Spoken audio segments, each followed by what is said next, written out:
Hello students, मैं सुधांशु स्वागत करता हूं आपका आशीष तिवारी यूट्यूब चैनल पर। आशा करता हूं कि आप सभी अच्छे होंगे। मैं इस चैनल के माध्यम से आप सभी के लिए लेकर आया हूं एक वीडियो लेक्चर सीरीज जो बेस आपके बीए प्रोग्राम के फर्स्ट सेमेस्टर की हिंदी सिनेमा और उसका अध्ययन नाम की एक इम्पोर्टेंट किताब पर, जो कि आपका डीएससी फर्स्ट मेजर पेपर का सब्जेक्ट है।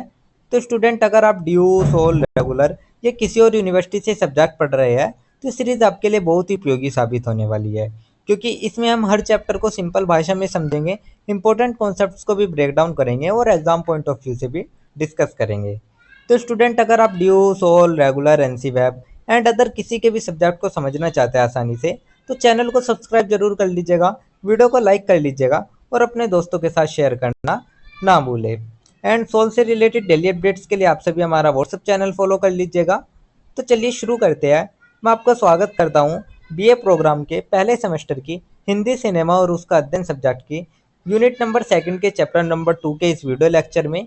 इससे पहले की वीडियो में हमने फर्स्ट यूनिट के इंपॉर्टेंट टॉपिक डिस्कस किए थे और आज की वीडियो में हम हमारे यूनिट नंबर सेकंड का चैप्टर नंबर 2 के बारे में डिस्कस करेंगे, जिसमें हम हिंदी सिनेमा उद्भव और विकास भाग 1 के बारे में बात करेंगे। तो स्टूडेंट, क्या आपने कभी सोचा है कि हिंदी सिनेमा की शुरुआत कैसे हुई है? तो 1913 में जब दादा साहब फाल्के ने राजा हरिश्चंद्र फिल्म बनाई थी, तो शायद उन्होंने भी नहीं सोचा होगा। तो ये एक छोटा सा बीज आगे चलकर दुनिया के सबसे बड़े फिल्म उद्योगों में बदल जाएगा। तो आज हम आपको ले चलेंगे हिंदी सिनेमा के जन्म और उसके विकास की पूरी कहानी पर। तो चलिए इस चैप्टर को हम शुरुआत कर लेते हैं एक छोटी सी प्रस्तावना से। तो सबसे पहले हम एक छोटी सी प्रस्तावना देख लेते हैं। प्रस्तावना में हम देखेंगे, सिनेमा 19वीं सदी के अंत में एक तकनीकी चमत्कार के रूप में आया। धीरे धीरे यह मनोरंजन, शिक्षा और सामाजिक जागरूकता का माध्यम बन गया। तो स्टूडेंट, क्या आपने कभी सोचा है कि जो हमारा सिनेमा था उसकी उत्पत्ति कहाँ से हुई थी? तो जो सिनेमा है वो 19वीं सदी के अंत में एक तकनीकी चमत्कार के रूप में हम लोगों के सामने आया। तो शुरुआत में जो लोग थे उन्होंने इसे जादू समझा, लेकिन जो चलती फिरती तस्वीरें है वो किसी के सपने जैसा था। तो धीरे धीरे ये जो सपना था, ये मनोरंजन, शिक्षा और सामाजिक जागरूकता का माध्यम भी हमारा बन चुका था।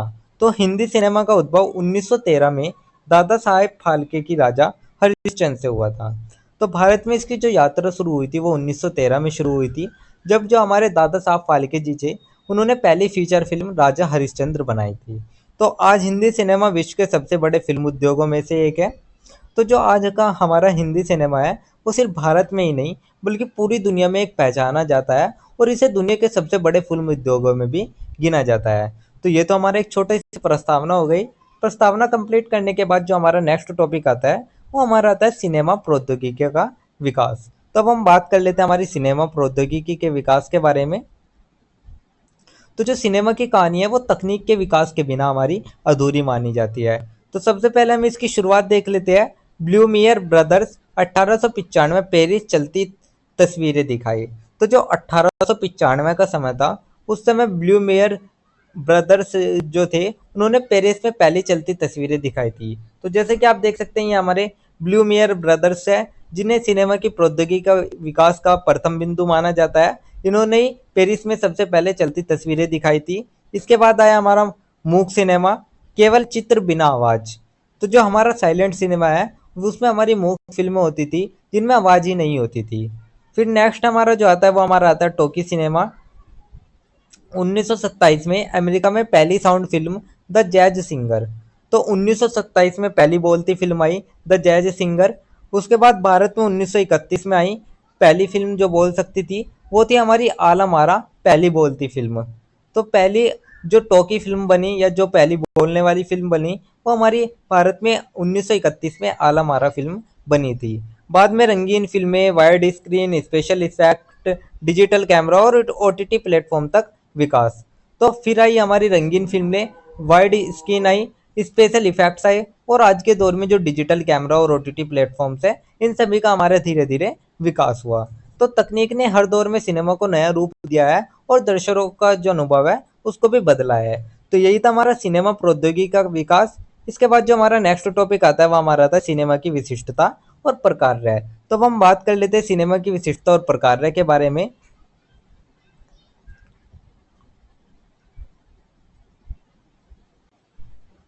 तो सबसे पहले हम विशिष्टता देख लेते हैं। तो जो सिनेमा है, सिनेमा दृश्य, ध्वनि, अभिनय, संगीत का संयुक्त माध्यम है। तो जो इसकी विशिष्टता है, ये यही है कि सिनेमा की सबसे बड़ी विशेषता हमारी यही मानी जाती है कि ये दृश्य, ध्वनि, अभिनय और संगीत का एक संयुक्त माध्यम है। यह लाखों लोगों तक एक साथ पहुँच सकता है, तो लाखों लोगों तक ये पहुँच सकता है और ये इसके जो अलग-अलग उद्देश्य है, वो इनकी पूर्ति करता है। यानी कि इसके जो प्रकार्य है या जो इसके फंक्शंस हैं, उनको देख लेते हैं। इसमें हमारा सबसे पहला था मनोरंजन, सबसे बड़ा कार्य है। तो लोगों को हँसाना, रुलाना और भावनाओं से जोड़ना, ये हमारे सिनेमा का एक प्रकार है। सेकंड जो प्रकार आता है वो शिक्षा आता है, सामाजिक संदेश, नैतिक मूल्य। तो सामाजिक संदेश और नैतिक मूल्य देना भी इसका एक प्रकार है। उसके बाद आता है सांस्कृतिक संरक्षण, परंपराओं और लोक कथाओं को सहेजना। तो जो हमारी परंपराएं और जो लोक कथाएं हैं, उनको जीवित रखना, ताकि जो संस्कृति का संरक्षण है वो हो सके, ये भी हमारा एक सिनेमा का प्रकार है। फोर्थ आता है हमारा राजनीतिक सामाजिक चेतना, स्वतंत्रता संग्राम, सामाजिक सुधार। तो इनके लिए जागरूकता फैलाने के लिए भी हमारी राजनीतिक सामाजिक चेतना सिनेमा हमें देता है। यानी कि जो सिनेमा है वो सिर्फ टाइम पास ही नहीं है, बल्कि समाज बदलने की एक ताकत भी सिनेमा के अंदर होती है। तो यही थी हमारी सिनेमा की विशिष्टता और प्रकार। इसके बाद जो हमारा नेक्स्ट टॉपिक आता है वो हमारा आता है विश्व सिनेमा की यात्रा। तो अब हम बात कर लेते हैं विश्व सिनेमा के बारे में। तो स्टूडेंट, हिंदी सिनेमा को समझने से पहले हमें सबसे पहले विश्व सिनेमा की यात्रा पर नज़र डालनी होगी। तो सबसे पहले हम विश्व सिनेमा को देख लेते हैं। इसमें हमारा सबसे पहला आया 1895, फ्रांस में पहली बार सिनेमा दिखाया गया। तो 1895 में फ्रांस में पहली बार सिनेमा का प्रदर्शन हुआ। उसके बाद हॉलीवुड अमेरिका दुनिया का सबसे बड़ा फिल्म उद्योग बना। तो अमेरिका का जो हॉलीवुड है वो दुनिया का सबसे बड़ा फिल्म उद्योग बन गया था। और यूरोप में सिनेमा, फ्रांस, इटली, जर्मनी, रूस ने कला और प्रयोग धार्मिकता को बढ़ावा दिया। साथ ही एशिया में हम देखेंगे, जिसमें जापान, चीन और कोरिया ने भी अपनी सांस्कृतिक पहचान वाली फिल्मों से योगदान दिया। और जो विश्व सिनेमा है उसने तकनीक और कला दोनों में विकास किया। तो जो विश्व सिनेमा था उसने तकनीक और कला दोनों में विकास किया, और जो भारतीय सिनेमा है उस पर भी इसका गहरा असर पड़ा। तो ये तो हमारी थी विश्व सिनेमा की यात्रा। इसके बाद जो हमारा नेक्स्ट टॉपिक आता है वो हमारा आता है भारत में सिनेमा की विकास की यात्रा के बारे में। तो अब हम बात करते हैं अपने देश की, यानी कि भारत की। तो इसमें हम सिनेमा की यात्रा देख लेते हैं। तो इसमें हमारा सबसे पहला था 1913, राजा हरिश्चंद्र दादा साहब फाल्के, भारत की पहली फीचर फिल्म। तो 1913 में राजा हरिश्चंद्र नाम की फिल्म दादा साहब फाल्के जी ने पहली फीचर फिल्म भारत में चलाई थी। उसके बाद हमारी 1931 में पहली जो फिल्म आई बोलने वाली, वो थी हमारी आला मारा। ये हमारी पहली बोलती फिल्म थी। जैसे कि आप देख सकते हैं ये हमारी आला मारा फिल्म है। उसके बाद 1940 से 50 का दशक रहा, जिसमें देशभक्ति और सामाजिक मुद्दों पर भी फिल्म बनाई गई। देन हमारा आया 1970 का दशक, जिसमें एंग्री यंग मैन, जो कि हमारे अमिताभ बच्चन के नाम से जाने जाते हैं, उनका दौर हमारा 1970 का दौर रहा।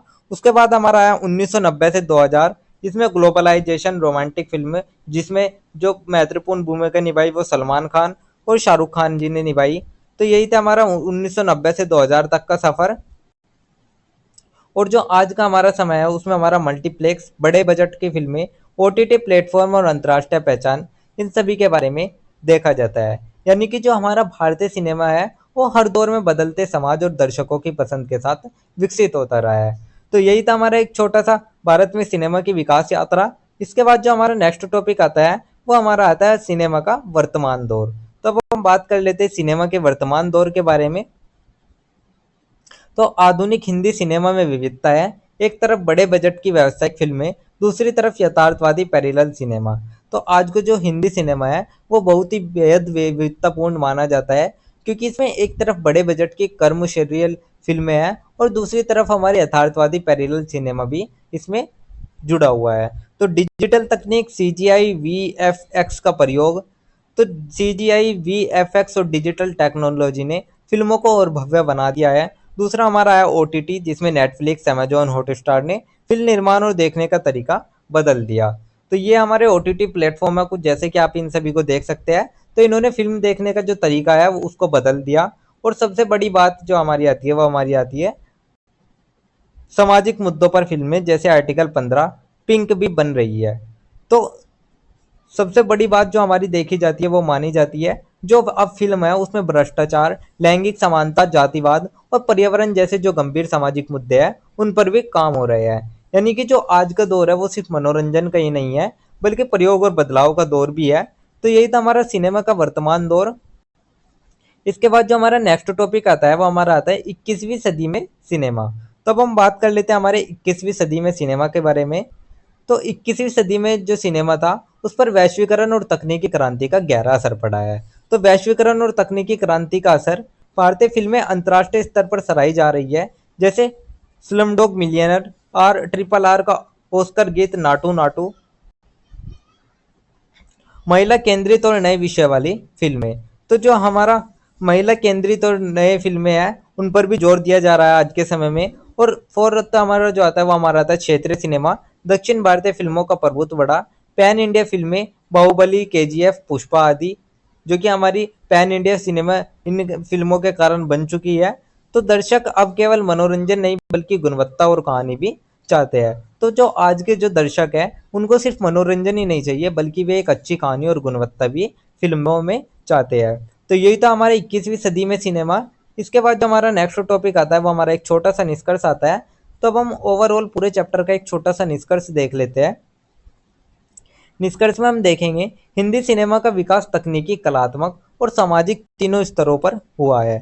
सिनेमा ने भारतीय समाज को हमेशा प्रभावित किया है, चाहे स्वतंत्रता आंदोलन हो या आधुनिक ग्लोबल का दौर। तो स्टूडेंट, हिंदी सिनेमा का जो विकास है वो तकनीकी, कलात्मक और सामाजिक तीनों ही स्तरों पर हुआ है। चाहे आज़ादी का आंदोलन हो या आधुनिक ग्लोबल युग हो, तो जो सिनेमा है उसने हमेशा समाज को प्रभावित किया है। तो आज यह न सिर्फ मनोरंजन का साधन है बल्कि एक सांस्कृतिक और आर्थिक शक्ति भी है। तो जो सिनेमा आज के टाइम में है उसको हम मनोरंजन ही नहीं कह सकते, उसको हम संस्कृति और अर्थव्यवस्था की महत्वपूर्ण शक्ति के रूप में भी देखते हैं। तो जो सिनेमा है वो वास्तव में हमारे समाज का एक दर्पण है और हमारी पहचान का हिस्सा भी है। तो स्टूडेंट, यही था हमारा एक छोटा सा निष्कर्ष, जिसके साथ हमारा यूनिट नंबर सेकंड का चैप्टर नंबर सेकंड भी कंप्लीट होता है। तो यही था हमारा second chapter unit number second का, जिसके इंपॉर्टेंट टॉपिक्स मैंने आपको शॉर्ट्स में एक्सप्लेन कर दिया है। तो अगर किसी भी स्टूडेंट को ये पीडीएफ या ये नोट्स चाहिए होंगे तो आप सभी हमारा टेलीग्राम चैनल को ज्वाइन कर लीजिएगा, वहाँ आपको ये पीडीएफ या नोट्स मिल जाएंगे। एंड अगर किसी भी स्टूडेंट का किसी भी तरह का कोई डाउट या क्वेरी रहती है तो आप हमारे कमेंट सेक्शन में या फिर हमारे इंस्टा पेज को फॉलो करके भी पूछ सकते हैं। डेली अपडेट्स के लिए आप सभी हमारा व्हाट्सअप चैनल फॉलो कर लीजिएगा। और अगर आपको लेक्चर उपयोगी लगा तो वीडियो को लाइक करें, चैनल को सब्सक्राइब करें और अगले अध्याय के लिए तैयार रहिएगा, जहां हम बात करेंगे हमारे next chapter unit number second के चैप्टर नंबर 3 के बारे में। तो आप सभी का बहुत बहुत धन्यवाद। आपका दिन शुभ रहे।